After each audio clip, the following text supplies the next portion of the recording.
Hello friends, good morning. स्वागत है आप सबका सुकृपा क्लासेज पर। दोस्तों, इस वीडियो में हम लोग एसएससी एमटीएस व हवलदार एग्जाम 2024 के शिफ्ट में पूछे जा सकने वाले मोस्ट इम्पॉर्टेंट जीके जीएस व करंट अफेयर्स के प्रश्नों को सॉल्व करेंगे। दोस्तों, आपके एग्जाम्स में जीके जीएस व करंट अफेयर्स के जितने भी टॉपिक से क्वेश्चंस पूछे जाने हैं, उन सभी टॉपिक्स को कलेक्ट करके A to Z एक एक क्वेश्चन व एक एक फैक्ट चुन चुन के डाला गया है। इसके अलावा आपके प्रीवियस ईयर एग्जाम्स के प्रश्नों को भी शामिल किया गया है। साथ में एक्स्ट्रा फैक्ट को पूरी तरह से कवर करने का प्रयास किया गया है। तो दोस्तों, आप लोग इन्हें कॉन्सेंट्रेट होकर सॉल्व करें। क्वेश्चंस कम सॉल्व होने पर पुनः प्रश्नों का रिवीजन करें, ताकि एसएससी एमटीएस व हवलदार एग्जाम 2024 में आप लोग जीके जीएस व करंट अफेयर्स के टॉपिक से अच्छा स्कोर कर सकें। ध्यान रखें दोस्तों, आपके एग्जाम में आपका पूरा जीके यानी कि हिस्ट्री, पॉलिटी, जियोग्राफी, इकोनॉमिक्स, आपका पूरा मिससेलेनियस यानी विविध का चैप्टर, जो कि आपके एग्जाम में पूरी तरह से ट्रेंड में रहता है। अधिकांश क्वेश्चंस आपके हर शिफ्ट में इसी टॉपिक से पूछे जाते हैं। इसके अलावा आपका पूरा जीएस यानी कि जनरल साइंस व करंट अफेयर्स, इन सभी टॉपिक्स का अच्छा खासा वेटेज है। 75 नंबर के क्वेश्चंस आपके इन सभी टॉपिक से पूछे जाएंगे, जहां से आपकी फाइनल मेरिट बनेगी। तो चलिए दोस्तों, ज़्यादा समय न लेते हुए हम लोग इन सभी मोस्ट इंपॉर्टेंट प्रश्नों को सॉल्व करना शुरू करते हैं। दोस्तों, क्वेश्चन नंबर 1 है हमारा, महिला प्रीमियर लीग 2024 यानी कि WPL 2024 का खिताब किस टीम ने जीता। रिसेंटली करंट से मोस्ट इंपॉर्टेंट क्वेश्चन है दोस्तों, बिल्कुल आपके ट्रेंड में है, आपके लेवल में है। क्वेश्चन है हमारा, महिला प्रीमियर लीग 2024 यानी कि WPL 2024 का खिताब किस टीम ने जीता। करेक्ट आंसर होगा रॉयल चैलेंजर्स बेंगलोर ने। अब चूंकि दोस्तों करंट से हमारा क्वेश्चन आया हुआ है, तो इस टॉपिक से जितने भी क्वेश्चंस बनते हैं, अधिकांश प्रश्नों को हम लोग यहीं पे कवर करेंगे। यही हमारे प्रिपरेशन की स्ट्रेटजी है दोस्तों, कि जिस भी टॉपिक्स को हम लोग उठाएंगे, उस टॉपिक्स के अधिकांश प्रश्नों को पूरे एक्स्ट्रा फैक्ट के साथ वहीं पे कवर करेंगे। ध्यान दीजिएगा दोस्तों, आप लोग सारे पॉइंट सिलेक्ट रखे गए हैं। पॉइंट नंबर 1 है हमारा, महिला प्रीमियर लीग 2024 यानी कि WPL 2024 का खिताब रॉयल चैलेंजर्स बेंगलोर ने जीत लिया है।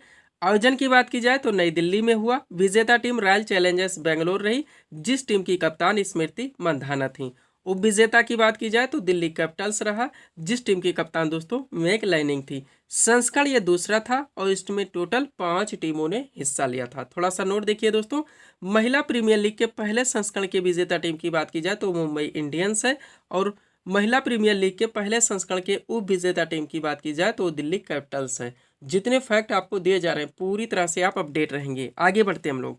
अगला क्वेश्चन आपका क्या है दोस्तों, रणजी ट्रॉफी 2024 का खिताब किसने जीता। तो मुंबई ने जीता है। एक्स्ट्रा फैक्ट देखिएगा, विजेता इसमें मुंबई क्रिकेट टीम रही, ये 42वां खिताब है।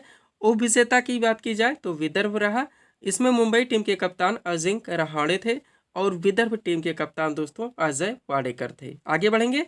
क्वेश्चन है हमारा, मियामी ओपन 2024 में महिला कल का खिताब किसने जीता है। तो डेनियल कोलिंस ने। ये सारे आपके एग्जाम के लिए दोस्तों सुपर क्वेश्चन रहेंगे, डबल स्टार कर लीजिएगा। आगे बढ़ते हैं। क्वेश्चन है, राष्ट्रीय महिला हॉकी टीम के कोच के रूप में किससे नियुक्त किया गया है। तो हरेंद्र सिंह को। नेक्स्ट, T20 मैच में 12,000 रन बनाने वाले पहले भारतीय खिलाड़ी कौन बने हैं। तो विराट कोहली हैं। और पेरिस ओलंपिक 2024 में भारत के ध्वजवाहक कौन बने हैं। तो शरद कमल। पूरी तरह से आप अपडेट रहेंगे। आगे बढ़िएगा क्वेश्चन की ओर। क्या है, वर्ल्ड एथलेटिक्स चैंपियनशिप 2027 का आयोजन कहाँ होगा। तो बीजिंग चीन में।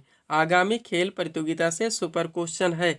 आंसर में आपका एग्जैक्ट लोकेशन बीजिंग भी डाल दिया गया। इस तरह से भी आप प्रिपेयर रहें, ताकि अगर ऑप्शन में यही आए तो आपके क्वेश्चन न मिस हो और न ही आपको एग्जाम में तुक्का लगाना पड़े। नेक्स्ट, वर्ल्ड एथलेटिक चैंपियनशिप 2025 का आयोजन कहाँ होगा। तो टोक्यो जापान में होगा। नेक्स्ट, ऑस्ट्रेलियन ओपन 2024 में पुरुष एकल का खिताब किसने जीता है। तो जनिक सिनर ने जीता, जो कि इटली से आते हैं। वह यूनाइटेड कप 2024 का खिताब किसने जीता है। तो जर्मनी ने जीता है। पूरी तरह से दोस्तों आप अपडेट रहेंगे। हम आपको बता देना चाहते हैं, आपके एग्जाम में जहां से आपकी फाइनल मेरिट बनेगी, 75 नंबर्स के क्वेश्चंस का जो वेटेज है दोस्तों, इनके पूरे पाठ्यक्रम को हमारे द्वारा 26 PDF में पूरी तरह से कवर कर लिया गया है। यह PDF अभ्यर्थियों को दिया जा रहा है। बढ़ेंगे अगले क्वेश्चन की ओर। क्या हमारा क्वेश्चन, 15वें ICC अंडर-19 विश्व कप 2024 का एक दिवसीय खिताब किसने जीता है। तो ऑस्ट्रेलिया ने। थोड़ा सा एक्स्ट्रा फैक्ट देखिए, आयोजन इसका दक्षिण अफ्रीका में किया गया। विजेता इसमें ऑस्ट्रेलिया रही। उप विजेता की बात की जाए तो भारत रहा। इसमें ऑस्ट्रेलिया टीम के कप्तान हुइस बेबजेन थे, और भारतीय टीम के कप्तान दोस्तों उदय सहारन थे। आगे बढ़िए नेक्स्ट क्वेश्चन की ओर। क्या है, भारतीय ओलंपिक संघ यानी कि IOC के CEO कौन बने हैं? तो वर्तमान में दोस्तों रघुराम अय्यर हैं। और इसी समय दोस्तों आप लोग अध्यक्ष भी देख लेंगे तो PT उषा है। दोनों क्वेश्चन आप दोस्तों प्रिपेयर रखेंगे। वर्तमान में भारतीय ओलंपिक संघ के CEO रघुराम अय्यर हैं और भारतीय ओलंपिक संघ की अध्यक्ष कौन है? PT उषा हैं। इसकी स्थापना कब हुई थी? 1927 में और इसका भी मुख्यालय नई दिल्ली में है। ये भी आप लोग ध्यान रखेंगे। ये करंट के क्वेश्चन थे दोस्तों खेल जगत से, जिनको हम लोगों ने एक साथ कवर किए हैं। आगे बढ़ते हैं, थोड़ा सा PDF के बारे में बात करेंगे, पुनः हम लोग नेक्स्ट क्वेश्चन की ओर चलेंगे। ध्यान देंगे दोस्तों 4 PDF यहाँ पे हमारा लगा हुआ है। लेकिन हम लोग सबसे पहले बात कर लेते हैं SSC MTS व हवलदार एग्जाम 2024 के बारे में, जिसका हम लोग यहाँ पे प्रिपरेशन कर रहे हैं। दोस्तों इसमें जो आपके 75 नंबर्स के क्वेश्चंस का वेटेज है, जहाँ से आपकी फाइनल मेरिट बनेगी, इनके पूरे पाठ्यक्रम को 26 PDF में हमारे द्वारा पूरी तरह से कवर किया गया है, जिसकी पेड फीस 100 रुपये रखी गई है। व्हाट्सअप नंबर आप लोगों के सामने, जहां पर आप जुड़कर PDF ले सकते हैं। सेकंड PDF हमारे द्वारा जो रेडी किया गया है दोस्तों, ये कंबाइंड PDF है। इसका नया वर्जन पूरी तरह से रेडी किया गया है। यह PDF है बिहार SSC और बिहार पुलिस कांस्टेबल का। यूपी पुलिस कांस्टेबल एग्जाम 2024 का नया वर्जन PDF भी पूरी तरह से रेडी हो गया है। ये PDF भी अभ्यर्थियों को दिया जा रहा है। और रेलवे एग्जाम 2024 का भी दोस्तों 27 PDF में इनके पाठ्यक्रम को कवर किया गया है। ये PDF भी अभ्यर्थियों को दिया जा रहा है। आगे बढ़ेंगे, एक बात कहना चाहेंगे, जितने लोग दोस्तों PDF ले रहे हैं या दोस्तों ले चुके हैं, आप दोस्तों थोड़ा सा और इन्वेस्ट कीजिए, इनका प्रिंट आउट ज़रूर निकलवाइए। इससे एक अच्छी खासी सीट बन जाएगी। आप कम समय में दोस्तों अच्छे खासे ढंग से इनको रिवाइज कर सकते हैं। अगर आप इतना कर लेते हैं तो आपकी प्रिपरेशन कम से कम समय में बिना इधर उधर भटके अच्छे खासे ढंग से क्लियर हो जाती है। बढ़ेंगे अगले क्वेश्चन की ओर। क्या क्वेश्चन? विटामिन डी का रासायनिक नाम क्या है? तो कैल्सीफेरॉल है। जनरल साइंस से क्वेश्चन आया हुआ दोस्तों हमारे बायो टॉपिक से। आप लोग जानते हैं आपका दोस्तों सुपर क्वेश्चन है, सुपर टॉपिक है, तो सीट आपके सामने है। विटामिन से रिलेटेड क्वेश्चन आया हुआ है, सीट आपके सामने है। जितने भी क्वेश्चन यहाँ से आपके एग्जाम के लिए हो सकते हैं, सबको पूरी तरह से कवर किया गया है। सीट को आप लोग रिवाइज रखेंगे तो यहाँ से कोई भी क्वेश्चन आपके मिस नहीं होंगे। चलिए शुरू करते हैं। क्वेश्चन क्या हमारा? विटामिन डी का रासायनिक नाम क्या है? करेक्ट आंसर होगा कैल्सीफेरॉल। अब पहले विटामिन के नाम दिए गए हैं, फिर रासायनिक नाम, फिर कमी का प्रभाव, यानी कौन सी विटामिन की कमी से कौन सा रोग होता है, ये भी इसमें शामिल कर लिया गया है, ताकि आपका ये पाठ्यक्रम यहीं पे कंप्लीट हो सके। सबसे पहले दोस्तों विटामिन ए, जिसका रासायनिक नाम रेटिनॉल होता है, इसकी कमी से रतौंधी होती है। विटामिन B1 का रासायनिक नाम दोस्तों थायमिन होता है, इसकी कमी से वेरी होता है। विटामिन 2 की बात की जाए, यानी कि विटामिन B2, इसका रासायनिक नाम रिबोफ्लाविन होता है, इसकी कमी से दोस्तों किलोसिस होता है। क्या? किलोसिस। नेक्स्ट, विटामिन B6 का रासायनिक नाम पायरिडॉक्सिन होता है, इसकी कमी से रक्त क्षीणता और चर्म रोग जैसे होते हैं। पूरी तरह से दोस्तों आप लोग अपडेट रहेंगे, सब कुछ आपके PDF में सारी सीटें लगी हुई हैं। आगे बढ़ेंगे, क्वेश्चन है, पॉइंट है दोस्तों, विटामिन B2 का रासायनिक नाम की बात की जाए तो साइनोकोबालामिन होता है, इसकी कमी से रक्त क्षीणता और तंत्रिका तंत्र की गड़बड़ियाँ जैसे रोग हो सकते हैं। विटामिन C हमेशा पूछा ही जाता है, आप लोग जानते हैं, इसका रासायनिक नाम स्कॉर्बिक अम्ल होता है, इसकी कमी से स्कर्वी रोग होता है।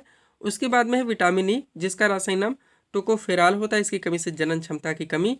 और लास्ट है विटामिन K, इसका रासायनिक नाम फिलोक्विनोन होता है, इसकी कमी से चोट पर रक्त का थक्का नहीं जमता। आप लोग जानते हैं क्वेश्चन ये डायरेक्टली बनता है, तो इतना आप लोग यहाँ से अपडेट रखेंगे तो कोई भी क्वेश्चन आएंगे आपके क्वेश्चन सॉल्व हो जाएंगे। सब कुछ आपके PDF में पूरी तरह से मेंशन किया हुआ है। बढ़ेंगे आगे, अगला क्वेश्चन हमारा क्या दोस्तों? मीनाक्षी मंदिर भारत के किस राज्य में स्थित है? तो मदुरई तमिलनाडु में है। देखेंगे, सुपर क्वेश्चन है दोस्तों। टॉपिक है हमारे पाठ्यक्रम में जितने भी टॉपिक से क्वेश्चंस बने सबको पूरी तरह से अपडेट कर दिया गया है। ये टॉपिक हमारा भारत के जो महत्वपूर्ण दोस्तों मंदिर हैं और इमारतें हैं, आप लोग जानते हैं, सांची का स्तूप, महाबलेश्वर मंदिर, कैलाश मंदिर, सांची का स्तूप, ये सारे दोस्तों इतने इंपॉर्टेंट है कि आपके एग्जाम में बराबर पूछे जाते हैं। तो सीट आपके सामने है, पूरी तरह से कवर है, इसी में से क्वेश्चंस बनते रहते हैं और दोस्तों आपके एग्जाम में रिपीट होते रहते हैं, तो आप लोग पूरी तरह से इनको रिवाइज रखेंगे। चलिए शुरू करते हैं। क्वेश्चन क्या हमारा? मीनाक्षी मंदिर भारत के किस राज्य में स्थित है? मदुरई तमिलनाडु में। एग्जैक्ट लोकेशन भी हमारे द्वारा डाला जाता है, इसलिए आप रिवीजन के बारे में दोस्तों, इसीलिए हम आपको फोकस करवाते रहते हैं और PDF के बारे में, क्योंकि आप पूरी तरह से हम चाहते हैं दोस्तों कि आप अपने तैयारी को एक नई दिशा और मजबूती दे सकें। चलिए शुरू करते हैं। एक तरफ मंदिर एवं इमारतों के नाम है, दूसरी तरफ उनकी स्थिति यानी हमें लोकेशन बताने। सबसे पहले अजंता एवं एलोरा गुफा, जो कि औरंगाबाद महाराष्ट्र में है। आगे बढ़िएगा, शांति निकेतन कहाँ पे है? वीरभूमि पश्चिम बंगाल में। कभी कभी वीरभूमि ही ऑप्शन में आता है, ये भी ध्यान रखेंगे। सांची का स्तूप दोस्तों रायसेन मध्य प्रदेश में है। लिंगराज मंदिर ये आपका भुवनेश्वर उड़ीसा में है। सब कुछ आप पूरी तरह से अपडेट रखेंगे। आगे बढ़िएगा, अगला क्या है आपका दोस्तों? सूर्य मंदिर, जिसे काला पैगोडा के नाम से भी जाना जाता है, ये कोणार्क उड़ीसा में है। फिर है दक्षिणेश्वर काली मंदिर जो कि कोलकाता पश्चिम बंगाल में है। सोमनाथ मंदिर दोस्तों गिर सोमनाथ गुजरात में है। कैलाश मंदिर आपका एलोरा महाराष्ट्र में है। त्र्यंबकेश्वर मंदिर नासिक महाराष्ट्र में। महाबलेश्वर मंदिर महाराष्ट्र में है। आगे बढ़िएगा। अगला आपका क्या दोस्तों, थोड़े से और रह गए हैं, क्या क्या है। दिलवाड़ा जैन मंदिर माउंट आबू राजस्थान में है। ब्रह्मा मंदिर पुष्कर राजस्थान में है। रामेश्वरम मंदिर तमिलनाडु में है। मीनाक्षी मंदिर मदुरई तमिलनाडु में, जो हमारा क्वेश्चन था। बृहदेश्वर मंदिर तंजावुर तमिलनाडु में है। नटराज मंदिर दोस्तों चिदम्बरम तमिलनाडु में है। आगे बढ़िएगा। वेंकटेश्वर मंदिर तिरुपति आंध्र प्रदेश में है। वैष्णो देवी मंदिर सभी लोग जानते हैं जम्मू कश्मीर में है। और खजुराहो मंदिर दोस्तों ये कहाँ पे है, छतरपुर मध्य प्रदेश में है। कहाँ पे, छतरपुर मध्य प्रदेश में। सब्सक्राइब करें हम हमारी स्टडी चैनल श्री कृपा क्लासेस को इसी तरह के वीडियोस के लिए। पीडीएफ के बारे में दोस्तों ऑलरेडी बात हो चुकी है। नया वर्जन कंबाइन पूरी तरह से रेडी। बिहार एसएससी और Bihar police constable railway exam पूरी तरह से रेडी। एसएससी एमटीएस पूरी तरह से रेडी कर दिया हूँ। और यूपी पुलिस कांस्टेबल एग्जाम का नया वर्जन पीडीएफ भी पूरी तरह से कंप्लीट है। बढ़ेंगे अगले क्वेश्चन की ओर। अगला क्वेश्चन हमारा कहाँ से है, भारतीय संविधान के किस अनुच्छेद में संसद के संयुक्त अधिवेशन का प्रावधान है, तो अनुच्छेद 108 है। सुपर क्वेश्चन लगा हुआ, पॉलिटी से आया हुआ, आर्टिकल से पूछा गया है। तो सीट आपके सामने। यहाँ पे दोस्तों आर्टिकल के मोस्ट क्वेश्चंस को तो हम कवर करेंगे ही, इसके साथ और भी बहुत सारे क्वेश्चंस दोस्तों हम पॉलिटी के ऐड किए हुए हैं। आप लोग पूरी तरह से इनको रिवाइज रखेंगे अगर इस सीट को दोस्तों, तो बहुत सारे क्वेश्चंस आपके एक साथ क्लियर हो जाएंगे। चलिए शुरू करते हैं हम लोग। क्वेश्चन क्या हमारा, भारतीय संविधान के किस अनुच्छेद में संसद के संयुक्त अधिवेशन का प्रावधान है, तो अनुच्छेद 108 है। सब आपके पीडीएफ में मेंशन है। पहले क्वेश्चन से शुरू कीजिए, क्या है, किस अनुच्छेद में मंत्रीगण सामूहिक रूप से लोकसभा के प्रति उत्तरदायी होते हैं, तो अनुच्छेद 75 है। नेक्स्ट, महान न्यायाधीश कभी नहीं भूलेंगे आप लोग। अटॉर्नी जनरल ऑफ इंडिया यानी कि भारत का प्रथम विधि अधिकारी की नियुक्ति किस अनुच्छेद के अंतर्गत की जाती है, तो अनुच्छेद 76 के अंतर्गत। नेक्स्ट, संविधान के किस अनुच्छेद के तहत अंतर्गत राष्ट्रपति अध्यादेश जारी करता है, तो अनुच्छेद 123 है। और संविधान के किस अनुच्छेद के तहत राष्ट्रपति वित्त आयोग का गठन करता है, वित्त आयोग ध्यान रखेंगे, तो अनुच्छेद 280 है। नेक्स्ट, संसद को संविधान संशोधन के अधिकार संविधान के किस अनुच्छेद में वर्णित है दोस्तों, तो अनुच्छेद 368 है। नेक्स्ट, संविधान के किस अनुच्छेद में मूल कर्तव्यों का वर्णन है, तो अनुच्छेद 51 का है। वित्तीय आपात की घोषणा संविधान के किस अनुच्छेद में वर्णित है, तो अनुच्छेद 360 में। और संविधान के किस अनुच्छेद के अंतर्गत राष्ट्रपति लोकसभा भंग कर सकता है, तो अनुच्छेद 85 है। कोई भी क्वेश्चन इसमें से आप मिस नहीं कर सकते। आगे बढ़ेंगे। क्वेश्चन क्या है, संविधान में वर्णित समवर्ती सूची की प्रेरणा किस देश के संविधान से ली गई है, तो ये ऑस्ट्रेलिया से लिया गया है। नेक्स्ट, संविधान में वर्णित संसदीय शासन प्रणाली किस देश के संविधान से ली गई, तो ब्रिटेन से। नेक्स्ट, संविधान में वर्णित मूल अधिकार किस देश के संविधान से लिया गया, तो संयुक्त राज्य अमेरिका से। और भारतीय संविधान में की संशोधन प्रक्रिया किस देश के संविधान से ली गई, तो दक्षिण अफ्रीका से। चारों सुपर क्वेश्चन थे भारतीय संविधान के विदेशी स्रोत जो आपका टॉपिक है। अब आगे बढ़िए, 4 क्वेश्चन एक साथ। पहला है, भाषाई आधार पर राज्यों का पुनर्गठन किस वर्ष किया गया था, तो 1956 में। नेक्स्ट, राज्य पुनर्गठन आयोग का गठन कब किया गया था, तो 1953 में। फिर है, भाषाई आधार पर गठित भारत का प्रथम राज्य कौन सा, तो वो आंध्र प्रदेश। और राज्य पुनर्गठन आयोग के अध्यक्ष कौन थे, फजल अली। आप क्वेश्चन के ट्रेंड को समझने का प्रयास कीजिए, किस तरह से क्वेश्चंस रखे जा रहे हैं। नेक्स्ट, किस संशोधन द्वारा पंचायती राज व्यवस्था को संवैधानिक दर्जा दिया गया, तो 73वां संशोधन था जो कि 1992 में किया गया था। आप दोस्तों कॉन्स्टिट्यूशन अमेंडमेंट से 4 क्वेश्चन लगाए गए हैं। पहले दूसरा है, संविधान के किस संशोधन द्वारा गोवा को पूर्ण राज्य का दर्जा दिया गया, तो 56वां संशोधन था जो कि 1987 में किया गया था। फिर है, किस संशोधन द्वारा 200वीं अनुसूची भारतीय संविधान में जोड़ी गई, तो 52वां संशोधन था जो कि 1985 में किया गया था। वह अनुसूचित जाति तथा जनजाति आयोग का गठन किस संशोधन द्वारा हुआ था, तो 65वां संशोधन था जो कि 1990 में हुआ था। पूरी तरह से हर क्वेश्चन से आप लोग अपडेट रहेंगे, इसीलिए मैं रिवीजन व पीडीएफ के बारे में आप लोगों को फोकस करवाता रहता हूँ। अगले क्वेश्चन की ओर चलेंगे। क्या है, जनगणना 2011 के अनुसार भारत का जनसंख्या घनत्व कितना है, तो 382 व्यक्ति प्रति वर्ग किलोमीटर। संसद 2011 जनगणना 2011 से आपका क्वेश्चन आ चुका है। सेट आपके सामने है, A to Z जितने क्वेश्चंस हो सकते हैं। आप जानते हैं आपका कितना बड़ा सुपर टॉपिक है, ये सब कुछ पूरी तरह से कवर है। आप इसको रिवाइज रखेंगे तो सारे क्वेश्चंस आपके कवर रहेंगे। इसी में से क्वेश्चंस आपके एग्जाम में बनते रहते हैं और रिपीट होते रहे। भर भर के क्वेश्चंस यहाँ से आपके हर शिफ्ट में पूछे जाते हैं, ध्यान रखेंगे। सब कुछ आपके पीडीएफ में पूरी तरह से मेंशन है। चलिए क्वेश्चन की ओर। जनगणना 2011 के अनुसार भारत का जनसंख्या घनत्व कितना है, तो 382 व्यक्ति प्रति वर्ग किलोमीटर है। आप चलिए शुरू कीजिए A to Z। पहला पॉइंट है, भारत की जनगणना की शुरुआत 1872 में लॉर्ड मेयो के कार्यकाल में हुई थी, सभी लोग जानते होंगे। नेक्स्ट, भारत में नियमित जनगणना की शुरुआत 1881 में लॉर्ड रिपन के कार्यकाल में की गई थी।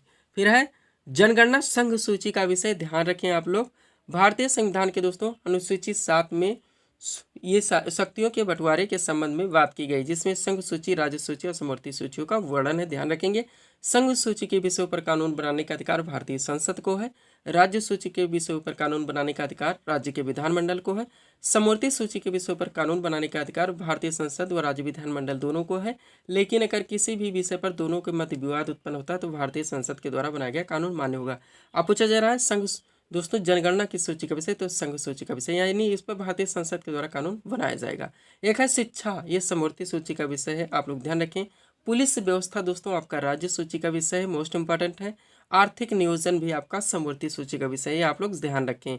अब ये किस आर्टिकल में आता है, तो जिसका वर्णन संविधान के अनुच्छेद 246 में, ध्यान रखेंगे।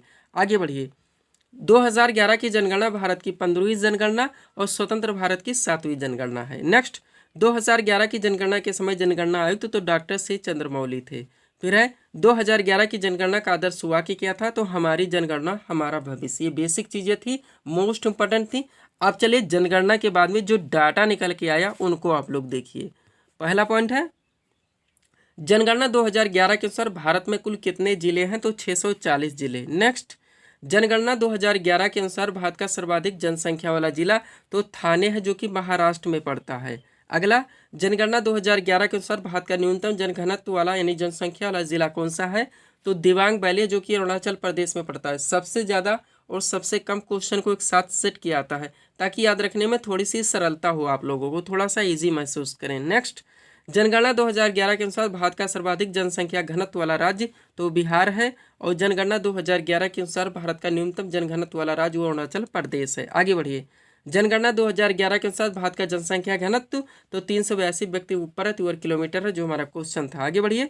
जनगणना 2011 के अनुसार भारत का लिंगानुपात कितना है, तो 943 है, यानी 1000 पुरुषों की स्त्रियों की संख्या कितनी है, 943। नेक्स्ट, जनगणना 2011 के अनुसार भारत की साक्षरता दर 74.04% है, जिसमें पुरुष साक्षरता दर 82.14% और महिला साक्षरता दर 65.46%।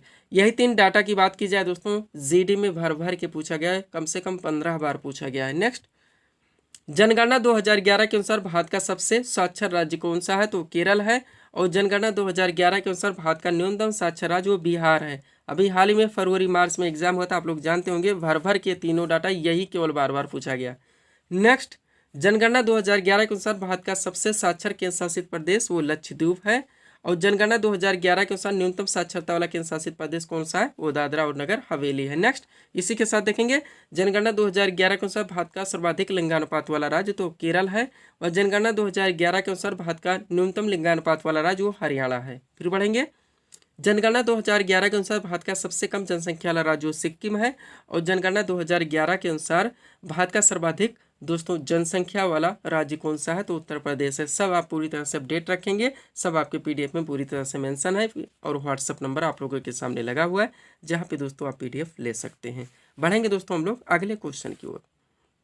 अगला क्वेश्चन हमारा क्या है दोस्तों, छठी पंचवर्षीय योजना की अवधि क्या थी, तो 1980 से लेकर 1985 तक। क्वेश्चन कहाँ से आ गया दोस्तों, हमारे पंचवर्षीय योजना। अब आप जानते हैं टोटल 12 पंचवर्षीय योजनाएं चलाई गई थी। आपका कितना बड़ा सुपर टॉपिक है, बहुत सारे यहाँ से फैक्ट निकलते हैं आपके एग्जाम के लिए। तो दोस्तों क्वेश्चन आ चुका है। सबसे पहले हम लोग छठी पंचवर्षीय योजना के मोस्ट इंपॉर्टेंट यहाँ पे फैक्ट देखेंगे, पुनः प्रथम पंचवर्षीय योजना से हम लोग स्टार्ट करेंगे, और 12वीं पंचवर्षीय योजना के सभी फैक्ट को पूरी तरह से कवर करेंगे। देखिएगा दोस्तों, सारे फैक्ट आपके यहाँ पे पूरी तरह से कवर है, इसी में से क्वेश्चंस बनते रहते, रिपीट होते रहते। आप इन सभी दोस्तों फैक्ट को पूरी तरह से प्रिपेयर रखेंगे। चलिए शुरू करते हैं। अब पॉइंट देखिएगा, क्वेश्चन था हमारा छठी पंचवर्षीय योजना की अवधि क्या थी, 1980 से 1985। हमारा करेक्ट आंसर है। पहला पॉइंट देखिए, छठी पंचवर्षीय योजना की अवधि 1980 से लेकर 85 तक थी। इसने मूल्य नियंत्रण को समाप्त करके आर्थिक उदारीकरण की शुरुआत को रेखांकित किया। हजारों बार पूछा गया, एक एक दोस्तों हमारे सेंटेंस से बहुत सारे फैक्ट निकलते हैं, ध्यान दीजिएगा। छठी पंचवर्षीय योजना के दौरान जनसंख्या वृद्धि को नियंत्रित करने के लिए परिवार नियोजन कार्यक्रम शुरू किया गया था, ध्यान रखेंगे। फिर देखिए, छठी पंचवर्षीय योजना के दौरान शिव रमन समिति की सिफारिश पर कब 1982 में क्या राष्ट्रीय कृषि एवं ग्रामीण विकास बैंक यानी कि नाबार्ड, जिसका पूर्ण नाम होता है national bank for agriculture and rural development, की स्थापना हुई थी। अब किस समिति की सिफारिश पर कब हुई थी, इसका पूरा नाम, कौन सी पंचवर्षीय योजना के दौरान, सब आप पूरी तरह से कवर रखेंगे। एक साथ हम आपको उठा के दे देते हैं। अब चलिए प्रथम पंचवर्षीय योजना से शुरू कीजिए आप लोग। क्या है? भारत की पंचवर्षीय योजनाएं। सबसे पहले प्रथम पंचवर्षीय योजना की बात की जाए तो इसकी अवधि थी 1 अप्रैल 1951 से लेकर 31 मार्च 1956 तक। मॉडल की बात की जाए तो हेरा डोमर मॉडल पर आधारित थी। मुख्य उद्देश्य था कृषि विकास। हम नोट देख लीजिए। इस योजना काल के दौरान कई बड़ी सिंचाई परियोजनाएं लगाई गई थी, जैसे भाखड़ा नांगल परियोजना, दामोदर नदी घाटी परियोजना और ब्यास परियोजना। ये सारी चीजें पलट पलट के क्वेश्चन आपके एग्जाम में पूछे आते हैं। आगे बढ़िए। द्वितीय पंचवर्षीय योजना की बात की जाए तो समयावधि थी 1 अप्रैल 1956 से लेकर 31 मार्च 1961 तक। Model PC Mahalanobis model. उद्देश्य था औद्योगिक विकास। नोट देखिए, द्वितीय पंचवर्षीय योजना के दौरान अनेक महत्वपूर्ण वृहद उद्योग जैसे राउरकेला, भिलाई व दुर्गापुर क्रमशः लगा हुआ है, ध्यान दीजिएगा, जर्मनी, रूस और ब्रिटेन के सहयोग से स्थापित किए गए थे। एक पॉइंट और देखिए, द्वितीय पंचवर्षीय योजना के दौरान भारत में मिश्रित अर्थव्यवस्था का विकल्प चुना गया था। सब आप पूरी तरह से अपडेट रखेंगे। आगे बढ़िए। तृतीय पंचवर्षीय योजना देखिए आप लोग। उद्देश्य था आत्मनिर्भरता, कृषि एवं उद्योग का विकास। अब तृतीय पंचवर्षीय योजना से जो फैक्ट निकलते हैं, बहुत सारे फैक्ट निकलते हैं, देखिएगा। तृतीय पंचवर्षीय योजना अपने उद्देश्य को प्राप्त करने में असफल रही, यही बार बार पूछ लिया आता है, इसलिए इसे एक असफल योजना माना जाता है। जिसके मुख्य कारण थे भारत चीन युद्ध 1962, भारत पाक युद्ध 1965 तथा भूतपूर्व सूखा 1966। नेक्स्ट पॉइंट, तृतीय पंचवर्षीय योजना की असफलता के बाद सरकार को योजना अवकाश 1966 से 67, 67 से 68 और 68 से 69 की घोषणा करनी पड़ी थी। और इस अवधि में 3 वार्षिक योजनाएं चलाई गई थी। Super question. हरित क्रांति की शुरुआत दोस्तों तृतीय पंचवर्षीय योजना के दौरान हुई थी, ये भी आप लोग ध्यान रखेंगे। बढ़िए चौथी पंचवर्षीय योजना से। क्या दोस्तों? चौथी पंचवर्षीय योजना मॉडल था डीआर गाडगिल मॉडल। मुख्य उद्देश्य था स्थिरता के साथ आत्मनिर्भरता एवं कृषि तथा सिंचाई पर महत्व। अब 3 क्वेश्चन यहाँ से सुपर हैं। पहला है, किस पंचवर्षीय योजना में 14 बैंकों का राष्ट्रीयकरण किया गया? तो चौथी पंचवर्षीय योजना थी। नेक्स्ट, किस पंचवर्षीय योजना में भारत की कृषि वृद्धि दर सर्वाधिक रही? तो चौथी पंचवर्षीय योजना थी। और किस पंचवर्षीय योजना के दौरान इसरो की स्थापना की गई थी? तो भी चौथी पंचवर्षीय योजना ही थी। आगे बढ़िए। पांचवी पंचवर्षीय योजना देखिए। मुख्य उद्देश्य था गरीबी उन्मूलन और आत्मनिर्भरता पर बल। अब 3 क्वेश्चन कवर कीजिए। पहला है, किस पंचवर्षीय योजना में पहली बार गरीबी हटाओ का नारा दिया गया? तो पांचवी पंचवर्षीय योजना। आप जानते हैं कितनी बार ये पूछा गया होगा अब तक, गरीबी हटाओ। नेक्स्ट, कौन सी पंचवर्षीय योजना जो केवल 4 वर्ष ही चली थी? तो भी पांचवी पंचवर्षीय योजना थी। और कौन सी पंचवर्षीय योजना भारतीय राष्ट्रीय राजमार्ग प्रणाली की शुरुआत हुई? तो पांचवी पंचवर्षीय योजना के दौरान हुई थी, ध्यान रखेंगे। आगे बढ़िए। छठी पंचवर्षीय योजना। हम लोग छठी पंचवर्षीय योजना हमारा क्वेश्चन ही बना था, वहाँ पे सारे फैक्ट कवर कर चुके हैं, केवल 2 फैक्ट यहाँ पे कवर करेंगे। तो छठी पंचवर्षीय योजना की अवधि हम लोग देख चुके हैं। 1980 से लेकर 85 मुख्य उद्देश्य था गरीबी उन्मूलन और रोजगार में वृद्धि। 2 पॉइंट देखिए। पहला है, किस पंचवर्षीय योजना का प्रारंभ रोलिंग प्लान को समाप्त करके की गई? तो छठी पंचवर्षीय योजना थी। और किस पंचवर्षीय योजना में समन्वित ग्रामीण विकास कार्यक्रम की शुरुआत हुई? तो भी छठी पंचवर्षीय योजना थी। सातवीं देखेंगे, समाधि 1985 से 90। मुख्य उद्देश्य था रोजगार, शिक्षा तथा जन स्वास्थ्य का विकास। एक फैक्ट केवल यहाँ से निकलता है कि कौन सी पंचवर्षीय योजना प्रधानमंत्री राजीव गांधी के कार्यकाल में हुई थी? तो दोस्तों 7वीं पंचवर्षीय योजना थी। आगे बढ़िए 8वीं पंचवर्षीय योजना की ओर। इसके समाधि की बात की जाए तो 1992 से लेकर 97 मुख्य उद्देश्य था मानव संसाधन का विकास। मोस्ट इंपॉर्टेंट, किस पंचवर्षीय योजना में प्रधानमंत्री रोजगार योजना 1993 में शुरू की गई थी? तो 8वीं, ध्यान रखेंगे। 9वीं देखिए, समाधि 1997 से 2002। मुख्य उद्देश्य था न्यायपूर्ण वितरण एवं समानता के साथ विकास। 10वीं देखिए आप लोग। क्या है दोस्तों? 10वीं पंचवर्षीय योजना की बात की जाए तो समयावधि थी 2002 से 2007। मुख्य उद्देश्य था गरीबी और बेरोजगारी को समाप्त करना एवं अगले 10 वर्षों में प्रति व्यक्ति आय दोगुनी करना। ध्यान रखेंगे आप लोग। अब चलिए 11वीं और 12वीं देखिए। 11वीं की बात की जाए तो समयावधि 2007 से 12। मुख्य उद्देश्य तीव्रतम एवं समावेशी विकास। पॉइंट देखिए, किस पंचवर्षीय योजना में वर्ष 2009 में शिक्षा का अधिकार नियम प्रस्तुत किया गया, जो कि वर्ष 2010 में लागू हुआ? तो 12वीं पंचवर्षीय योजना थी। 12वीं देखें। समयावधि 2012 से 17। मुख्य उद्देश्य तीव्रतम समावेशी और सतत विकास। इसके बाद आप जानते हैं दोस्तों पंचवर्षीय योजना खत्म, उसके स्थान पे नीति आयोग दोस्तों योजना आयोग के जगह पे लागू किया गया। आप जानते हैं उसकी स्थापना की गई 1 जनवरी 2015 को। अब यहाँ से दोस्तों आप थोड़ा सा एक फैक्ट देख लीजिए ताकि टॉपिक कंप्लीट हो जाए। दोस्तों योजना आयोग की स्थापना केंद्रीय मंत्रिमंडल के एक प्रस्ताव द्वारा 15 मार्च 1950 को गठित की गई थी। आप लोग जानते होंगे, हजारों बार पूछा था किस तरह से। तो केंद्रीय मंत्रिमंडल के एक प्रस्ताव द्वारा इसका गठन किया गया था कब? 15 मार्च 1950 को। और ये संवैधानिक संस्था नहीं था, आप लोग जानते होंगे, ये भी बार बार पूछा जाता है, मोस्ट इंपॉर्टेंट है। PDF का ये व्हाट्सअप नंबर आपके सामने है। बढ़ेंगे हम लोग अगले क्वेश्चन की ओर। अगला क्वेश्चन आपका क्या है दोस्तों?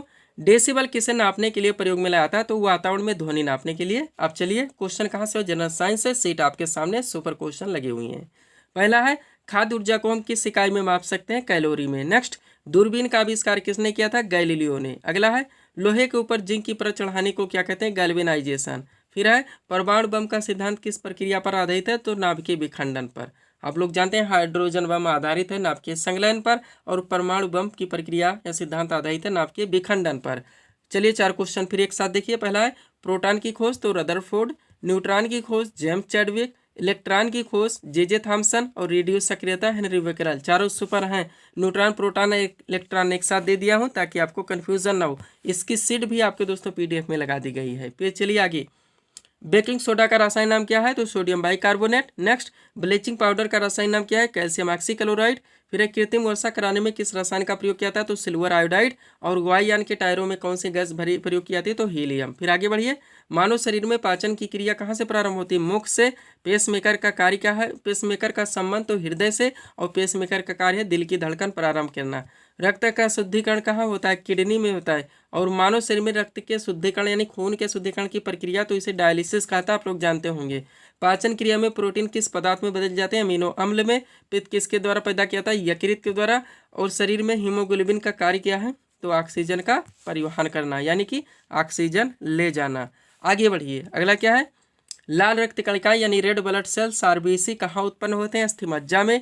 मानव शरीर की किस ग्रंथि को मास्टर ग्रंथि कहा था? पीयूष ग्रंथि है। वृद्धावस्था में मनुष्य की हड्डियां क्यों कमजोर हो जाती है? तो कैल्शियम की कमी से। और पालक के पत्तों में किसकी मात्रा सबसे अधिक होती है? तो आयरन की होती है, ध्यान रखेंगे।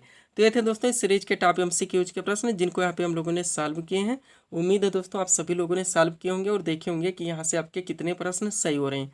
तो दोस्तों इसी तरह की वीडियोस के लिए आप हमारे स्टडी चैनल शिवकृपा क्लासेस से जुड़ें और चैनल को सब्सक्राइब करें, ताकि हमारे द्वारा दी जाने वाली सभी वीडियोस आप क्रम से सबसे पहले देख सकें। तो मिलते हैं दोस्तों नेक्स्ट वीडियोस में। Thanks for watching.